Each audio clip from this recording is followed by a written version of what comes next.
नमस्कार विद्यार्थी मित्रांनो, मी डॉक्टर प्रतिभा जाधव. प्रथम वर्ष कला मराठी प्रथम सत्राला मन में है विश्वास हे विश्वास नांगरे पाटील यांचं आत्मचरित्र अभ्यासायला आहे. त्यातील 8वा भाग आपण आज बघणार आहोत. UPSC पूर्वपरीक्षा. NCERTची पुस्तकं, टाटा मॅकग्रॉ-हिलचं भलं मोठं GSचं किट आणि इतिहासावरची डाव्या विचारसरणीतली पुस्तकं यांच्याशी रोज रात्रंदिन लढाई सुरू केली. फार समजत नव्हतं तरी वाचत होतो. शेवटी 2-3 पारायणांनी अर्थ लागायला लागले. हळूहळू अभ्यासाची गाडी रुळावर यायला लागली. UPSCच्या पूर्वपरीक्षेचे बहुपर्यायी प्रश्न लांबलचक असतात. आमच्या वेळी 120 मिनिटांमध्ये सामान्य अध्ययनाचे 150 प्रश्न सोडवावे लागायचे. पूर्वपरीक्षेसाठी माझा वैकल्पिक विषय इतिहास होता. इतिहासाचे 120 मिनिटात 120 प्रश्न सोडवायचे असायचे. प्रश्नपत्रिका इंग्रजी किंवा हिंदी माध्यमातच असते, त्यामुळे प्रश्नपत्रिकेचं वेगानं आकलन होणं, प्रश्न समजावून घेणं व उत्तरामध्ये योग्य पर्याय निवडणं या त्रिसूत्रीनं पूर्वपरीक्षेची तयारी करत होतो. जे ABCD पर्याय असायचे तेही परिच्छेदांच्या रूपात असायचे. त्यामुळे वेळेत पेपर सोडवायला कसोटी लागायची. त्यावेळी निगेटिव्ह मार्किंगची पद्धत सुरू झाली नव्हती. इतिहासात ज्याला 120 पैकी 85च्या वर आणि GSला 150 पैकी 100च्या वर गुण मिळत त्याच्या यशाची खात्री असायची. अग्निहोत्रींचं इतिहासाचं पुस्तक मी शब्दबंबाळ करून संपवलं. सबल्टर्न म्हणजे खालून वर या JNUमधील मार्क्सिस्ट इतिहास पद्धतीचं आकलन व्हायला सुरुवात झाली होती. रोमिला थापर, बिपिनचंद्र, AL बाशम यांची इतिहासावरील पुस्तकं मला प्राचीन मध्ययुगीन व आधुनिक भारताच्या मी न अभ्यासलेल्या ऐतिहासिक घडामोडींची अनुभूती द्यायला लागली. या परीक्षेसाठी कशातून काय वाचायचं यापेक्षा कशातलं काय वाचायचं नाही हे अधिक महत्त्वाचं असायचं. त्यामुळे बाशम यांच्या the wonder that was India या पुस्तकातले समाज, धर्म व रोजचे जीवन हे 3च चॅप्टर वाचायचे. मौर्य काळातील अशोकाच्या शिलालेखावरचे प्रश्न विचारतात, तर मग Ashok and the decline of Mauryas या पुस्तकाच्या अखेरीस असणाऱ्या एडिक्टचं परिशिष्ट व्यवस्थित अभ्यासायचं. असा नेमका व पद्धतशीर अभ्यास सुरू केला. पूर्वपरीक्षेच्या धर्तीवर SICमध्ये चाचणी परीक्षा होऊ लागल्या. माझा इतिहासाचा स्कोअर 70 पैकी 65 असा येऊ लागला. थोडा जोर लावला तर यावर्षीच पूर्वपरीक्षेत पास होऊन जाशील असे आश्वस्त करणारे शब्द घोलकर सरांकडून ऐकायला मिळायला लागले. घोलकर सर नेहमी हसतमुख, संयमी व प्रोत्साहन देणारे. कोल्हापूरला माझा त्यांचा परिचय झाला. ज्या वेळी निराश व्हायचो त्यावेळी त्यांना भेटायला मी कांदिवलीला त्यांच्या घरी जायचो. त्यांनी मला वेळ द्यायला, भेटायला कधीच निरुत्साह दाखवला नाही की कंटाळा केला नाही. घाई न करता व्यवस्थित संकल्पना समजावून सांगायचे. शिवाय अनेकदा पोहे व चहाही द्यायचे.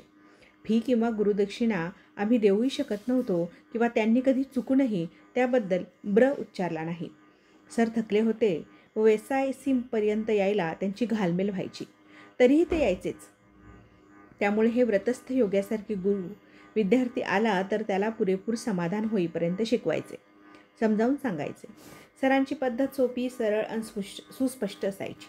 यामुळे शहासरांच्या अवजड आणि क्लिष्ट संज्ञा समजावण्याच्या विद्वत्तापूर्ण शैलीनं बेजार झालेल्या आम्हा पामरांना घोलकर सर ओएसिस सारखे वाटायचे. कांदिवलीला सरांना भेटून मी बहिणीकडे मुक्काम करायचो.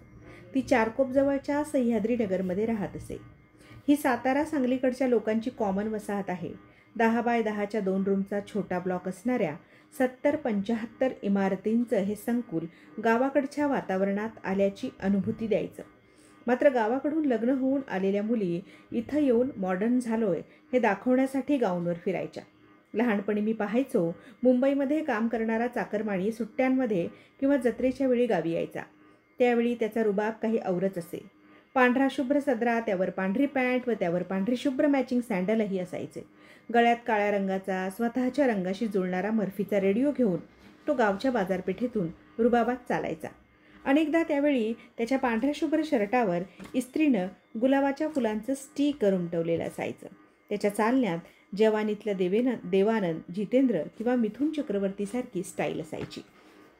गावातल्या कासोट्यावाल्या बायका व झगावाल्या मुली त्याच्या या चाकरमानी रुबाबाकडे वळून वळून पाहायच्या. त्याच्या या स्टाईलचं मला खूप अप्रूप होतं. पण ज्यावेळी मुंबईला आलो व डिलाईट रोडवर वाण्याच्या चाळीत 10 बाय 15च्या गाववाल्यांच्या रूमवर या हाफ चड्डीतल्या श्रमवीरांना पाहिलं तेव्हा माझा भ्रमनिरास झाला. दिवसभर हातगाडी चालवून अंग मोडलेले माझे भाऊबंद असणारे हे मिलमधले धुरानं काळवंडलेले हिरो एकमेकांना रेलवून एका कुशीवर पट्ट्यापट्ट्यांच्या चड्ड्यांमध्ये गाढ झोपलेले दिसायचे. मी अभ्यास करताना यांची ओळीनं झोपलेली रांग आठवायचो आणि आपण जर अयशस्वी झालो तर या रांगेत आपला 1 नंबर वाढेल या भीतीनं अधिक जोमानं अभ्यास करायचो. परीक्षा जवळ यायला लागली तशी चाचण्यांची वारंवारता वाढू लागली. एकदा एका चाचणीत मला 50पेक्षा कमी गुण मिळाले. मला हा धक्का होता, कारण परीक्षा 1.5 महिन्यांवर येऊन ठाकली होती. पण आत्मविश्वासही होता, म्हणून मी उत्तरपत्रिका पुन्हा पाहण्याची विनंती केली. चेक केली तर मला 72 गुण मिळाले होते. एकमेकांची उत्तरपत्रिका तपासायला उमेदवारांनाच दिली जायची. माझी उत्तरपत्रिका कोठीकरनं तपासली होती व मुद्दामहून त्याने माझे 25 गुण कमी केले होते. मी जाऊन त्याला जाब विचारला. तो ततपप करत कारण देऊ लागला. माझे गावाकडचे हात त्याला धडा शिकवण्यासाठी फुरफुरू लागले. पण मोठ्यांनी संयम ठेवण्याचा आग्रह केला, त्यामुळे माझा राग अश्रूंच्या स्वरूपात बाहेर आला. अशा निराशेच्या चक्रात रोज तयारी करताना फिरायचो. त्यामुळे त्या दिवशी आत्मविश्वास पुन्हा कोलमडला. त्याला अंजारून गोंजारून अधिक तयारीनं फुंकर घालून उभा करणं हे आव्हान होतं. जोमानं तयारीला लागलो. आधीच्या वर्षी झालेल्या मुख्य परीक्षेचा निकाल लागला. लग्नघरात जशी गडबड सुरू होते तशी SIACमध्ये मुलाखतीची लगबग सुरू झाली. पास झाले ते कॉरिडॉरमधून प्रमोट झाले व त्यांना अभ्यासिकेत प्रवेश मिळाले. मुलाखतीच्या तयारीला नागपूर पुण्याहून अनेक जण SIACत दाखल झाले. वातावरण मुलाखतमय झालं. मॉक इंटरव्ह्यूची पॅनल प्रत्येक रूममध्ये बसू लागली. राष्ट्रीय आंतरराष्ट्रीय घडामोडींवर चर्चेच्या मैफिली जमू लागल्या. एटिकेट मॅनर्सवर एक्सपर्ट बोलवले जात होते. व्यक्तिमत्वानुरूप कपडे शिवायला गेले होते. टायची गाठ कशी बांधायची याच्यावर प्रात्यक्षिकं दिली जात होती. आम्ही नवखे या साऱ्या लगीनघाईकडे कुतूहल आणि आश्चर्याने पाहायचो. पुढच्या वर्षी आपल्यालाही या बहुल्यावर चढायला मिळेल याच्या गुदगुल्या व्हायच्या. अविनाशही मुख्य परीक्षा पास झाला होता. त्याच्या कपडे खरेदीपासून ते मोठमोठ्या अधिकाऱ्यांकडे मार्गदर्शनासाठी जाताना मी सोबत असायचो. माझ्या रूममध्ये त्याचा मॉक इंटरव्ह्यू आयोजित केला होता. मी हट्ट धरला की मलाही मॉकच्या पॅनलवर बसून प्रश्न विचारायचे आहेत. मी त्याची पूर्वतयारी केली होती. माझा बालहट्ट पाहून पोटेंनी मिश्किलपणे शेरा दिला. विश्वास, तो आमच्यासाठी चहा आणि पाण्याचा मग आणून द्यायचं काम करायचं. एखादी मुलाखत दिलीस की टेबलाच्या या बाजूला येऊन बैस. शब्द झोंबणारे होते पण खरेही होते. मी अनेकदा हवेत असायचो आणि अशा प्रसंगामुळे झपकन जमिनीवर येत असे. UPSC बरोबर MPSCची परीक्षा द्यायचा विचार डोक्यात घोळत होता. यावर्षी MPSCच्या जाहिरातीत उपजिल्हाधिकारी पदाच्या 18 जागा निघाल्या होत्या. शिवाय वित्त व लेखा अधिकाऱ्यांच्या 250च्या वर जागा होत्या. त्यामुळे कुठे ना कुठेतरी आपला नंबर लागेल या आशेने राज्यसेवेचा फॉर्म भरला होता. SIACमध्ये लपून छपून MPSCचा अभ्यास करावा लागेल. एकतर तिथे प्रवेश घेणाऱ्यांनी UPSC हे एकच ध्येय ठेवावं असा मानक होता. शिवाय आपण काय वाचतोय हे इतर जण डोकावून पाहायचे. त्यावेळी MPSCचं पुस्तक हातात असेल तर खजील व्हायचं. त्यामुळे अनेकदा पुस्तकांना पुठ्ठे घालून किंवा UPSCच्या लठ्ठ किटमध्ये मराठीतली छोटी पुस्तकं ठेवून अभ्यास करावा लागेल. 4 महिन्यांपूर्वी PSIची मुख्य परीक्षा दिली. त्यामुळे राज्यसेवेचा पूर्व परीक्षेचा पेपर फार तयारीने करताही सोपा गेला. खरं घोडं मैदान जवळ येत होतं. UPSC पूर्वपरीक्षा आवाक्यात येत नव्हती. ही परीक्षा उमेदवारांचा सर्वांगाने कस काढते. अभ्यासाचं रोज 10-12 तास मीटर पडत होतं, पण सिलेबस आटपत नव्हता. सामान्य अध्ययनासाठी 10वीपर्यंतची NCERTची पुस्तकं वाचली. राज्यघटनेसाठी DD बसूंचं तर अर्थशास्त्रावरचे दत्त व सुंदरमचे अवजड ग्रंथ वाचायचा प्रयत्न करत होतो. एकूण ताकदीनिशी तयारी करूनही अभ्यासाचा आवाका हनुमानाच्या शेपटीसारखा वाढत होता. वैकल्पिक विषयासाठी सुरुवातीला मूलभूत मानली जाणारी प्राचीन, मध्ययुगीन व आधुनिक भारतावरची NCERTची 12वीपर्यंतची नेमकी पुस्तकं वाचली. ही पुस्तकं आमच्या विद्यापीठाच्या अभ्यासक्रमापेक्षा अव्वल दर्जाची होती. त्यामुळे पाया घट्ट झाला. मग स्वातंत्र्य लढ्यातील समाजमनाबरोबर हिंदोळे घ्यायची प्रचिती देणारं बिपिनचंद्रांचं इंडिया स्ट्रगल फॉर इंडिपेंडन्स वाचून काढलं. रोमिला थापर यांचे हिस्ट्री ऑफ इंडिया हे पुस्तक प्राचीन भारताच्या इतिहासाच्या अभ्यासाच्या दृष्टीनं महत्त्वाचं होतं. पण पुस्तकाची किंमत 300 रुपये असल्याने ते विकत घेण्याचं धाडस केलं नाही. पण नंतर फोर्टमधल्या रस्त्यावरच्या पुस्तक बाजारात मला त्याची जुनी प्रत अचानक मिळाली. मग मात्र 35 रुपयात मी विकत घेतली. ज्यावेळी हे पुस्तक मला त्या पुस्तकांच्या ढिगाऱ्यात मिळालं, त्यावेळी हनुमानाला संजीवनी मिळाल्यावर होणारा आनंद झाला होता. माझे किंबहुना अभ्यास करणाऱ्या अनेक जणांचे अनेक तास फोर्टच्या या रस्त्यावरील पुस्तकांच्या भांडाराचा शोध घेण्यात निघून जायचे. त्यातून शोधानंतर बौद्धिक खजिन्यातली अनेक रत्नमानकं हाती लागायची आणि अत्यंत वाजवी किमतीत हे एक एक शिरपेच आमच्या ज्ञानसंग्रहाला समृद्ध करायचे. त्यामुळे साऊथ मुंबईचा DCP असताना मी कधीही पुस्तकांच्या व्यवसाय करणाऱ्या हॉकर्सविरुद्ध कारवाई करू दिली नाही. मला माहीत होतं की तो कायद्यानं गुन्हा आहे, पण हा गुन्हा कितीतरी गरीब विद्यार्थ्यांना ज्ञानाची भांडारं उपलब्ध करून देणारा होता. तशा संदर्भाने तसा भीक मागणं ही गुन्हा आहे, पण व्यवस्थेचा बळी असलेल्या भीक मागणाऱ्या छोट्या मुलांवर कशीही पाशवी पोलीस कारवाई होणार नाही याची मी नेहमी दक्षता घेतो. कायदे कठोरपणे राबवले जावेतच, पण ते करत असताना वंचित समूहाचे हित आणि त्यांच्यावर कायद्याच्या बडग्यानं होणारं विपरीत परिणाम याचं भान ठेवलं पाहिजे. मला प्रश्न पडतो, रोज जगाचा द्वेष, तिरस्कार व शिव्याशाप सहन करणाऱ्या रस्त्यावरच्या अनाथ भुकेल्या भिकारी बालकातून एक सच्चा, सत्शील व देशप्रेमी नागरिक निर्माण होऊ शकतो का? लहानपणीच त्याचं क्रूर लैंगिक शोषण झालं आहे. त्याला मादक ब्राऊन शुगरची ओढ त्याच्या आईचं दूध पिण्याच्या वयातच लावली गेली आहे. त्याचा भविष्यकाळ काय? एकतर तो भिकारी होईल किंवा छोटा मोठा बालगुन्हेगार. भिकारी, गरदुल्ला, गल्लीचा किडा, गटारीतील पैदाईश अशा पदव्या बिरुद त्याला आयुष्यभर मिरवावी लागणार. त्याला स्वातंत्र्य, समता, दर्जा व संधीची समानता या घटनेतल्या संज्ञा समजावून सांगण्याचा कितीही प्रयत्न केला तरी त्याला समजणार नाही किंवा समाजात त्याला या तत्वाची अनुभूती कधी मिळणार नाही. त्याच्या दृष्टीनं त्या बोगस, बेगडी आणि दिशाभूल करणाऱ्या संज्ञा आहेत. तो माझ्या मध्यमवर्गीय मानसिकतेपासून खूप भिन्न आहे. त्याच्या मनातला, हृदयातला, मानसिकतेतला व्यवस्थेविषयी असणारा राग, त्रागा, नैराश्य आणि संताप माझ्या बेगडी बनावट प्रेमानं व जुजबी प्रयत्नांनी कमी होणार नाही. म्हणून मी भिकाऱ्यांच्या मुलाकडे का जाणो एका वेगळ्या सहानुभूतीनं पाहतो. बालकामगार हाही असाच एक उपेक्षिलेला घटक आणि सर्वात भयावह आणि वेदनादायी परिस्थितीत कोण जीवन जगतं तर बालवयात वेश्यागृहात दाखल होणाऱ्या कोवळ्या वयातील मुली.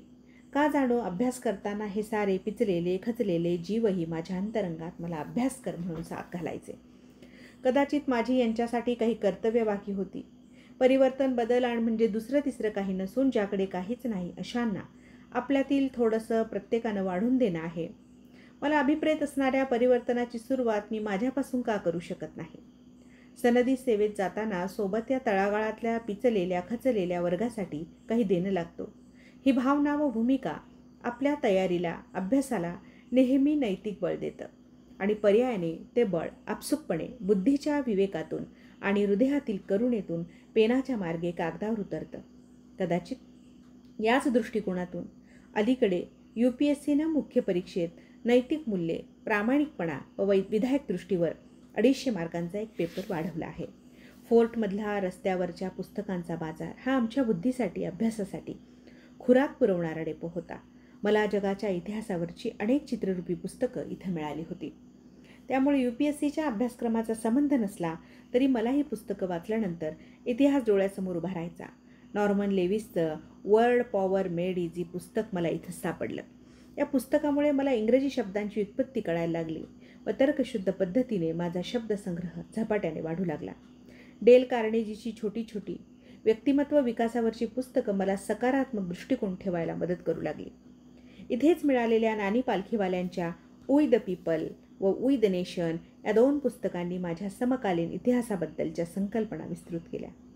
गांधीजींचं सत्याचे प्रयोग मला इथल्याच ढिगाऱ्यात मिळालं की जे वाचल्यानं माझं आत्मबळ वाढलं. आपण करतो तशा चुका नव्हे तर घोडचुका खूप मोठ्या माणसांनीही केलेल्या आहेत. हे बापूजींचं आत्मचरित्र वाचून कळलं होतं. मात्र त्या चुकातून शिकून शहाणपण घ्यायचं असतं व त्या घोडचुकांची पुनरावृत्ती करायची नाही. हे 2 अत्यंत महत्त्वाचे धडे मला त्यामुळे शिकता आले.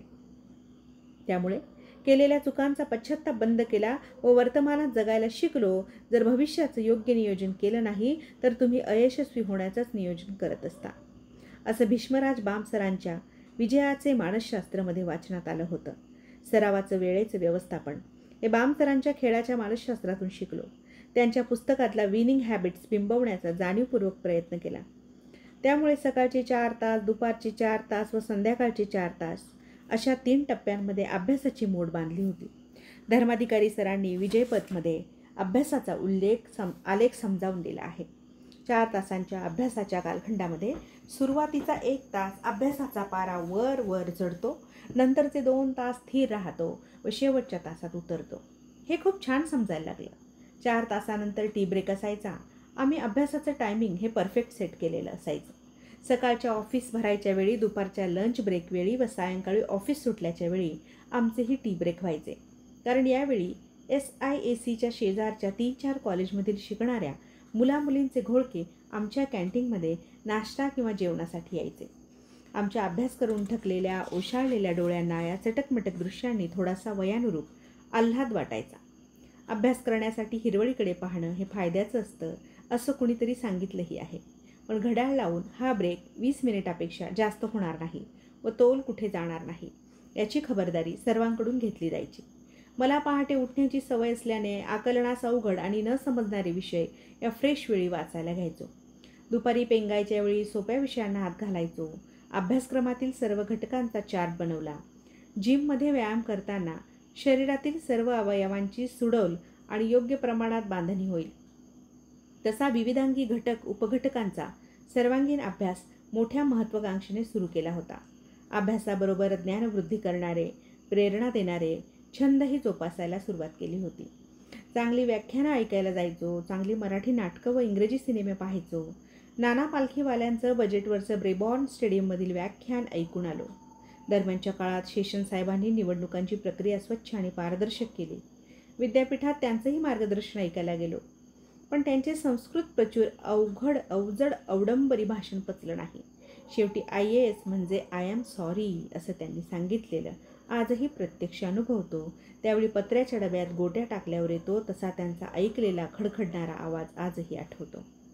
रोजच्या घडामोडींसाठी जबरदस्तीनं द हिंदू आणि फ्रंटलाईनची चाचपणी करायचो. थोडक्यात मेंदूचा व आकलनशक्तीचा योग्य विकास झाला नसताना मोठमोठ्या झेपा घेण्याचा प्रयत्न करत होतो. त्यामुळे पाय कोलमडत होते, मुरगळत होते, लचकत होते. ही तयारी महाविद्यालयात असताना केली असती तर आत्ता शेवटचा हात फिरवला असता. कमजोर हाडांचा काडी पहिलवान असूनही हिंद केसरीच्या जोडीची कुस्ती खेळायचा आग्रह धरून बसलो होतो. एकदम आकाशाला गवसणी घातल्यामुळे हनुमानासारखा हात पोळणार हे निश्चित होतं. माझगावच्या टेल्स टॅक्स भवनच्या 8व्या मजल्यावरच्या भल्या मोठ्या हॉलमध्ये माझा परीक्षेचा नंबर आला होता. खरं तर जवळजवळ सगळ्या UPSCच्या परीक्षा आमच्या वेळी त्याच हॉलमध्ये व्हायच्या. त्यामुळे SIACमधून घोळकेच्या घोळके एकत्र ट्रेननं परीक्षा केंद्राकडे जायचे. मी सकाळी फोर्टच्या मंदिरात जाऊन दर्शन घेतलं. शंकराची मनोभावे प्रार्थना केली. परीक्षेला जर पास झालो, पेपर सोपा गेला तर खूप सारी बेलफुलं, नारळ, अबीर, गुलाल वाहण्याचं आमिष त्याला दाखवलं. खानावळीत कांदा पोहे व चहा घेतला आणि 2 पेन 2 पेन्सिली व रायटिंग पॅड घेऊन ट्रेननी माझगावला पोहोचलो. ट्रेनच्या धडधडीबरोबर काळजाचा ठोकाही वेग पकडत होता. आदल्या रात्री टेन्शनमुळे चांगली झोप झालेली नव्हती. त्यामुळे डोळे तारवटलेले होते. कच्चे पोहे खाल्ल्यामुळे पोट डंबारलेलं होतं. पेपर कसे जाणार याचं हे पूर्वसूचितच होतं. पहिला पेपर इतिहासाचा होता. जड हातांनी पेपर हातात घेतला तर प्रश्न, शब्दबंबाळ व अनाकलनीय संदर्भांनी बरबटलेले वाटू लागले. अनेक प्रश्नांचा अर्थच लागत नव्हता. तरीही जसं जमेल तसे पर्याय निवडले व अस्वस्थपणे मनाच्या धापा टाकत 120 प्रश्नांना पूर्णविराम दिला. 2 पेपरच्या मध्ये 2 तासांचा गॅप होता. बाहेर आलो. वडापाव आणि थम्सअप घेतलं. थम्सअपनं ढेकर येतात व पोट हलकं होतं हा लहानपणापासूनचा गैरसमज होता. आता मात्र याच्या उलट झालं. अजून गरगरायला लागलं होतं. सामान्य अध्ययनाच्या पेपरची ही गती इतिहासाच्या पेपरसारखीच झाली. चालू घडामोडींना प्राधान्य दिलं गेलं. खरं तर जे अर्थकारण, विज्ञान व तंत्रज्ञान, राज्यशास्त्र व भूगोलावरचे प्रश्न होते तेही चालू घडामोडींच्या अनुषंगानेच आले होते. पारंपरिक प्रश्नपत्रिका नव्हती. पेपर गठ्ठ्यातून गेला, यावेळी विकेट जाणार याची कुणकुण लागली होती. धीर खचला, उत्साह विझला. डोक्यात निराशेचा चिखलगाळ साचला. उतरलेल्या चेहऱ्यानं आणि जड पायानं SIACत परतलो. इथंही आता फार दिवस राहता येणार नव्हतं. जे पूर्वपरीक्षेत पास होतात त्यांनाच मुख्य परीक्षेच्या तयारीसाठी पुढचे 6 महिने हॉस्टेलमध्ये राहण्याची सुविधा चालू राहते. 2.5 महिन्यांनी प्रिलियमचा निकाल लागणार होता. तोपर्यंत सर्वांना सामान रूममध्ये ठेवण्याची मुभा होती. विद्यापीठ वसतिगृह सोडून दिलं होतं. अस्थिरता व उद्विग्नता चोहोबाजूंनी काळे ढग घेऊन यायला लागली होती. श्रमपरिहारासाठी गावी गेलो. आठवडाभर रानमाळ्यात भटकलो. आईच्या हातच्या मटण भाकरीवर ताव मारला. सुस्त होऊन झोपा काढल्या. आठवडाभरात गावाकडच्या जादुई हवेनं मनावरची निराशेची जळमट दूर झाली. लोक 5-5 वर्ष तयारी करतात. आपलं तर पहिलं वर्ष. पहिला प्रयत्न आहे. खचायचं नाही, उठायचं आणि पुन्हा झटायचं. पाया घट्ट करण्यासाठी विषयांचा आवाका अभ्यासाच्या बैठकांगणी येत होता. हे पूर्वपरीक्षेच्या तयारीवेळी अनुभवलं होतं. आता चुकून पूर्वपरीक्षेला पास झालो तरी 3-4 महिन्यात मुख्य परीक्षेला योग्य तयारी अभावी सामोरं जाणं आव्हानात्मक होतं. म्हणून पुन्हा मनाचा पदर घट्ट खोचला. डोक्यात साठलेलं मळब दूर सारलं. पडलेला अभ्यासमेरू पुन्हा उभा केला व मूलभूत तयारीसाठी रणशिंग फुंकलं. मराठी साहित्य हा दुसरा वैकल्पिक विषय मुख्य परीक्षेसाठी निश्चित केला. मराठी साहित्य, व्याकरण, समीक्षा यांचा रूढ अर्थानं मी विद्यार्थी नव्हतो. मला खरं तर या विषयांचं विद्यार्थी व्हायचंच नव्हतं. मला 3 महिन्यात मराठीच्या दोन्ही पेपरची व्यावसायिक तयारी परीक्षार्थी म्हणून करायची होती. SISCमध्ये पुण्याच्या सदाशिव पेठेतील सोमन यांच्या मराठी साहित्य कॅप्सूल कोर्सची माहिती मिळाली होती. आठवडाभरानंतरच ते क्लास सुरू होणार होते. एशियाड बसनं पुणं गाठलं. पुण्याच्या काळ्या हौदाजवळ सोमन सर ट्युशन घ्यायचे. सदाशिव पेठेत 10x10ची रूम कॉट बेसिसवर 2 महिन्यांसाठी भाड्यानं घेतली. सरांचा क्लास त्यांच्या 3 मजली खानदानी वाड्यातल्या तळमजल्यावरच्या अरुंद दिवाणखान्यात होता. अपुऱ्या जागेत एकमेकाला खेटून बसूनच आम्ही सरांचं त्यांच्या जुन्या पुराण्या खानदानी वाड्यावरचं व्याख्यान ऐकायचं. सोमन वाड्याचं 5 पिढ्यांनी 25 कुटुंबामध्ये विभाजन केलं होतं. त्यामुळे पणजोबा ज्या ठिकाणी बाथरूमला जात असतील तेवढ्या जागेतच पंतूनं संसार थाटला होता. अशात सर मात्र प्रशांत दामलेसारखे उत्साही आणि आवेशानं साहित्य शिकवताना पात्रामध्ये घुसायचे. हना आपटेंची भली मोठी पण लक्षात कोण घेतो या कादंबरीची समीक्षा त्यांनी 2 तासात उत्कृष्टपणे केली व तिच्यावर कोणत्याही अंगाने प्रश्न विचारला तर 500-600 शब्दांची जुळवणी करता येईल याची तयारी करून घेतली. खरं तर साहित्याची भाषा, समीक्षा आणि स्वरूप शिकायला सदाशिव पेठेपेक्षा उत्तम जागा महाराष्ट्रात तरी सापडायची नाही. मला या जुन्या वाड्यांच्या व नव्या कॉन्क्रीटच्या इमारतींना खेटून असणाऱ्या डांबरी रस्त्यावरून चालताना मराठी साहित्यातील अनेक पात्र दिसायची. मी त्यांच्याशी मुकसंवाद साधायचो. भांडी घासताना किंवा कपडे धुताना एखादी सोजवळ, साधी आणि देखणी स्त्री दिसली की मी तिच्यात एकच प्यालातल्या सिंधूला शोधायचो. रात्रीच्या वेळी अनेक भेलकांडत जाळणारे तळीराम भेटायचे. पुण्यात मराठी नाटकांची, सांस्कृतिक कार्यक्रमांची रेलचेल होती. कथा, कविता, नाटक व कादंबरी या संकल्पना समजून घ्यायला मी सिनेमा व नाटकांचा बेमालूमपणे उपयोग करून घेतला. सिनेमातून दृकश्राव्य माध्यमाच्या अनुषंगाने एखादी कलाकृती उभी केली. त्यातली कॅरेक्टर ही जवळच्या व्यक्तीसारखी आपल्याशी लगट करू लागतात. त्यातल्या कॅथॉर्सिसने आपलेही डोळे ओलावतात. कादंबरी वाचताना मी समरस होऊन सिनेमा उभा करण्याचा प्रयत्न करायचो. आपल्या आवडत्या अभिनेत्यांना त्या पात्रांमध्ये घुसवायचो. त्यामुळे कथा कादंबरीतील पात्र माझ्यासाठी जिवंत होऊ लागली. माडगुळकरांची मांडीशी माणसं माझ्या आजूबाजूला बसून गप्पा मारू लागली. लीळाचरित्रात संत, पंत, तंतांचं लिखाण मी लीलया पेलायला लागलो. साहित्य शिकताना खरंच मजा येत होती. मात्र व्याकरणाचा बोध योग्य पद्धतीने होत नव्हता. लीला गोविलकरांचं मराठी व्याकरणाचं उत्कृष्ट पुस्तकही मदत करत नव्हतं. सुदैवाने त्यावेळी परीक्षा पॅटर्न असा होता की अख्खं व्याकरण जरी अभ्यास करताना वगळलं तरी चालायचं. समीक्षेवर मात्र येणारा कोणताही पर्यायी प्रश्न लिहायची तयारी ठेवावी लागेल. मी समीक्षा कोळून प्यायला लागलो. साहित्य आणि समाजाची सांगड घालायला लागलो. रोजच्या जीवनातल्या व आसपासच्या जगराहाटीच्या अनेक संदर्भांमध्ये परंपरा आणि नवता शोधायला लागलो. एकूणच मराठी साहित्याची चांगली तयारी झाली होती. मार्चमध्ये दिलेल्या राज्यसेवा पूर्व परीक्षेचा निकाल लागला. पास झालो होतो. क्लास 1 पदांसाठी अनेक जागा होत्या. आपण लिखाणात तर रुजवे आहोत, त्यामुळे राज्यसेवेच्या मुख्य परीक्षेत सूत जमलं तर यावेळी कोणता तरी साहेब होणार असा निश्चित आत्मविश्वास निर्माण झाला होता. पुण्याची सदाशिव पेठ सोडून मुंबईला आलो. आठवडाभरातच UPSC प्रिलियमचा निकाल लागला. अपेक्षेप्रमाणे नापास झालो होतो. शंभू महादेवाच्या बेलफुलांनी काही चमत्कार केला नव्हता. एक अटेम्प्ट वाया गेला होता. त्यापेक्षा अधिक दुःख SIC मधील रूम सोडायचं होतं. निदान MPSCच्या सुखद निकालानं जीवदान मिळालं होतं. आत्मविश्वास, महत्त्वाकांक्षा व परिश्रमाच्या त्रिसूत्रीचा दिवा मात्र तेवत राहणार होता. त्यावेळी देशमुख साहेब सार्वजनिक बांधकाम मंत्री होते. मंत्रालयात जाऊन त्यांच्यासमोर गाऱ्हाणं मांडलं. त्यांनी परीक्षा होईपर्यंत SICला खेटून असणाऱ्या सार्वजनिक बांधकाम विभागाच्या विश्रामगृहात राहायची सोय केली. आत्ता तर एकट्याला एक रूम मिळाली होती. पायी चालत SICमधून विश्रामगृहात सामान हलवलं. शेजारच्याच रूममध्ये जितेंद्र यादव व दीपक पाटील हे 2 उपजिल्हाधिकारी राहायला आले. त्यांची UPSCच्या मुख्य परीक्षेची तयारी सुरू होती. MPSCचं मार्गदर्शन मिळेल या आशेने यादव साहेबांशी मी घसट वाढवली. त्यांचा अभ्यास दांडगा होता. मला त्यांच्या संपर्कात राहून राज्यसेवेच्या मुख्य परीक्षेच्या तयारीचा सूर गवसू लागला. त्यांनी मला एकच मंत्र दिला, 6 नोकर ठेवायचे, ते तुला शिकवतील प्रश्नांची उत्तरं कशी लिहायची.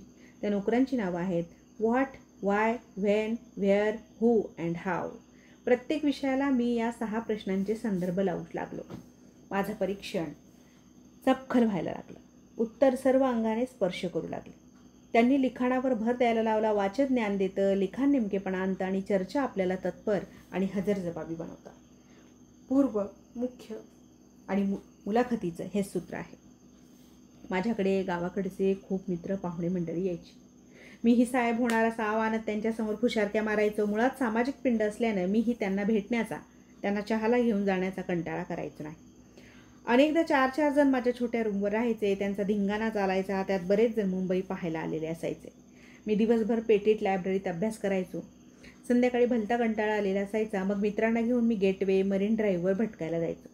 रेस्ट हाऊसवर उशिरा पोहोचायचो. त्यावेळी आमच्या खिदळण्याने लोकांची झोपमोड व्हायची. अशा बिनकामाच्या गाठीभेटी आणि बाष्कळ गप्पांमध्येही वेळ जायला लागला. यादवसाहेब हे सर्व पाहत होते. एक दिवस मला बोलावून त्यांनी खडसावलं, विश्वास, तुला स्वामी विवेकानंदांचा माणसांच्या संगतीबद्दलचा एक विचार सांगतो. आकाशातून एखादा थेंब थेट हातावर पडला तर तो पाय धुवायलाही वापरता येत नाही.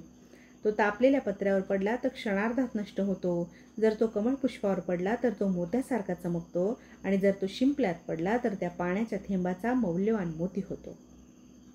तो थेंब सारखाच असतो, पण त्याचं अस्तित्व, लायकी व किंमत तो कोणाच्या संपर्कात येतो यावर अवलंबून असतं. विश्वास, मुख्य परीक्षा समोर उभी ठाकली आहे. गरुडाप्रमाणे भरारी घेण्याची इच्छा असेल तर बदकांसोबत पोहण्यात वेळ घालवू नकोस. एक क्षण महत्त्वाचा आहे. दर 1 तास धिंगाणा केलास की 1-2 मार्क कमी होणार आहेत. हे ध्यानात ठेव. 1-2 मार्क कमी झाले की 5-6 जण रँकनं तुझ्यावर जाणार आणि असे अनेक तास वाया गेले की तू स्पर्धेत तळात राहणार. ही ससा कासो स्पर्धा आहे. स्पीड आणि सातत्य दोन्ही महत्त्वाचं आहे. कणाकणाची, क्षणाक्षणाची लढाई जिंकायची असेल तर भटकायचं सोडून दे. मी बघतोय तू दिवसभर अभ्यास करतोस, पण रात्री तुझ्या अभ्यासाचं वांग होतंय. खुर्चीला लोहचंबासारखा चिटकून राहा. इंग्रजीत म्हण आहे, when the going get tough, the tough gets going. ज्यावेळी तुझी गात्र थकतील, पेन चालायचं बंद होईल, बुद्धी काम करणार नाही, त्यावेळी तुझी खरी कसोटी लागेल. मुष्टियोद्धा मोहम्मद अलीची गोष्ट ऐकली आहे का? जोर मारताना ज्यावेळी बाहू दुखायला लागायचे, वेदना प्रयत्नाला प्रतिकार करायला लागायची, त्यावेळी तो गणती सुरू करायचा. झुंजणाऱ्या खऱ्या फायटरची हीच ओळख असते. ज्यावेळी त्याच्या क्षमता संपतात त्यावेळी त्याच्या सरावातून, तपश्चर्येतून साकारलेल्या ऊर्जा त्याला साथ देतात. त्या ऊर्जांना तुला फिनिक्स पक्षाप्रमाणे बाहेर काढावं लागेल. या स्पर्धेत हजारो जण तुझ्याबरोबर धावत आहेत. तुला तुझ्या अस्तनीतील शस्त्र बाहेर काढून निकराची झुंज देता आली नाही तर पुन्हा सपाटून मार खाशील. जागा हो भावा, वेळ गेलेली नाही. दिवसाची रात्र व रात्रीचा दिवस करून अभ्यास कर. रात्र वैऱ्याची आहे असं समजून चौकस राहा आणि सावधपणे लढ. स्वतःचे डावपे स्वतः टाक. इतरांना त्याची भनकही लागू देऊ नकोस. संधी ही सूर्योदयासारखी आहे. खूप वेळ वाट पाहत राहिलास तर ती निसटून निघून जाईल. आत्ताच लोहा गरम आहे. घाव घाल भावा, घाव घाल. जीव तोडून यादव साहेब मला सांगत होते. का कुणास ठाऊक माझं नशीब बलवत्तर म्हणून मला अशी प्रेम देणारी, जपणारी, सांभाळणारी आणि शिकवणारी माणसं या अडथळ्याच्या शर्यतीत भेटत गेली. मला दरवेळी कोणीतरी अशी शॉक ट्रीटमेंट द्यायचं. आताही मी खडबडून जागा झालो व मुख्य परीक्षेच्या स्प्रिंटची तयारी सुरू केली.